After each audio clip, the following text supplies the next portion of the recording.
मैंने जब ये मैंने देखा कि दिल्ली के मुख्यमंत्री और उनकी सरकार ये तय की है कि हर ट्यूसडे को वो किताब पढ़ाएंगे, हनुमान चालीसा पढ़ाएंगे, उस पर मैंने ये किया कि भाई आप लोग बीजेपी से क्या डिफरेंट है। आप में बीजेपी आरएसएस में कोई फर्क नहीं है। आप इनका हिपोक्रेसी देखिए कि कोई कह रहा है कि मैं सरयू नदी में चले जाऊंगा, कोई कह रहा है कि राष्ट्रपति को नासिक आया जाए, कोई कह रहा है कि ये पाठ पढ़ाया जाएगा शिक्षा सेंटर में और जहां पर अस्पताल में पढ़ाया जाएगा। तो आप तो नरेंद्र मोदी पर चल रहे हैं, वो कर रहे हैं, आप वही करना चाह रहे हैं। आप में बीजेपी आरएसएस में क्या फर्क है। तो मैं फिर से कह रहा हूं कि इस देश में मेजॉरिटी कम्युनिटी के वोट को कैसे हासिल किया जाए, उसका कॉम्पिटिटिव हिंदुत्व हो रहा है। और मैं इस देश के मुसलमानों से अपील कर रहा हूं कि आप लोग देखिए ये जो खेल हो रहा है इसमें क्या हो रहा है बताइए। कॉम्पिटिटिव हिंदुत्व की पॉलिटिक्स को अपनाया जा रहा है। अगर अभी भी इस देश के सेकुलर जहन रखने वाले हमारे हिंदू भाई और मुसलमान जो इसको नोटिस नहीं लेंगे, फिर नुकसान किसका हो। भाई आप शिकायत मुझसे होगी, बताइए इस पर क्या बोलेंगे आप। ये जो सब तमाशे किए जा रहे हैं ये क्या है। फिर वही सरयू नदी को जाएंगे, कोई बोला कि नासिक को आया जाए, कोई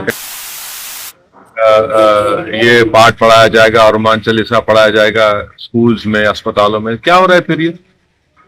क्या ये कॉम्पिटिटिव हिंदुत्व नहीं है। क्या ये मेजॉरिटी कम्युनिटी के वोट को हासिल करने की पूरी कोशिशें नहीं की जा रही हैं।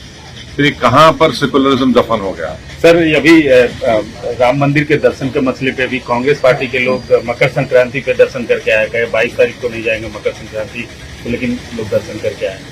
नहीं, इतना जो आप जो पॉलिटिक्स ऑफ कंफ्यूजन करना चाह रहे हैं, इससे फायदा किसको हो रहा है। इससे फायदा क्या संविधान में सेकुलरिज्म है, प्लुरलिज्म है, डाइवर्सिटी की जो बात होती है, इक्वालिटी की, लिबर्टी की, किसको फायदा हो रहा है। आप तो वही कर रहे हैं जो मोदी चाह रहे हैं। अब बताइए फर्क क्या है। यही तो हमारी शिकायत रही है, यही तो हम लड़ रहे हैं और इसीलिए हम पर इल्जाम लगा दिया जाता है। भाई आप सरयू नदी को जाएंगे, कोई कहता है वहां नहीं जाएंगे, कोई राष्ट्रपति कह रहा है कि नासिक आ जाइए, कोई कह रहा है कि दिल्ली के स्कूल अस्पतालों में हम हनुमान चालीसा और ये कर देंगे। तो फिर फर्क क्या बचा है आप में। अभी भी वक्त है कि इस देश के सेकुलर जहन रखने वाले हमारे हिंदू भाइयों से, दलित भाइयों से, आदिवासी भाइयों से, ओबीसी सेक्शन के कई बड़े लोग हैं और खास तौर से मुसलमानों से मैं ये गुजारिश कर रहा हूं कि देखिए ये आप ही के सामने हो रहा है ना, और इसका जिम्मेदार मैं नहीं हूं।